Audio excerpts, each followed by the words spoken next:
রাজধানীর বংশালে একটি বাসা থেকে সজীব নামে এক যুবকের মরদেহ উদ্ধার করেছে পুলিশ। নিহতের স্বজনদের দাবি, সজীবের সাথে একই এলাকার খাদিজা নামে এক মেয়ের প্রেমের সম্পর্ক ছিল। পরবর্তীতে খাদিজা সজীবের সাথে সম্পর্ক ছিন্ন করতে চায়।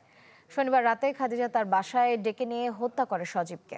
যদিও কী কারণে মৃত্যু সে বিষয়ে সুস্পষ্ট কোনো তথ্য দেয়নি পুলিশ।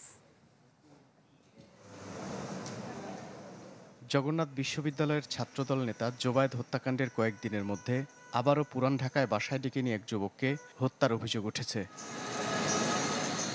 বাবা মায়ের চতুর্থ সন্তান সজীব কিছুদিন পরই বিদেশ যাওয়ার কথা ছিল, তবে তার আগেই পাড়ি দিলেন পরপারে।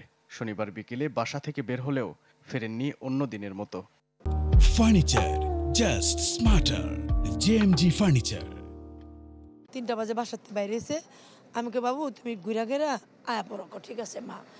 3টার পরে তো আমরা ফোন দিতেছি, ফোন বাজে, ফোন ধরে না। কয়েকজন মিলা মারছে, মাইরা ওরা আমার ছেলের হাত পা বাঁধছে, বাইন্দা ঝুলাইয়া ওরা গেছে গা।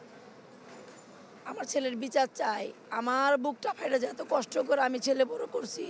পরে ছেলের মৃত্যুর খবর ফোন করে জানায় বংশাল থানা পুলিশ। জানা যায় প্রেমিকা খাদিজার বাসা থেকে সজীবের মরদেহ উদ্ধার করে তারা। এ ঘটনায় জড়িতদের দ্রুত গ্রেপ্তার করে দৃষ্টান্তমূলক শাস্তির দাবি জানান স্বজন ও এলাকাবাসী। গলার ভিতরে আপনার পুরা দাগ, এমন দাগ কেটে গেছে, মুখে দাগ, বুকে দাগ।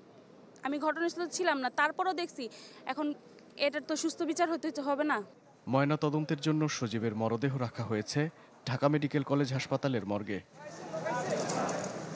মাহবুবুর রহমান, চ্যানেল 24, ঢাকা।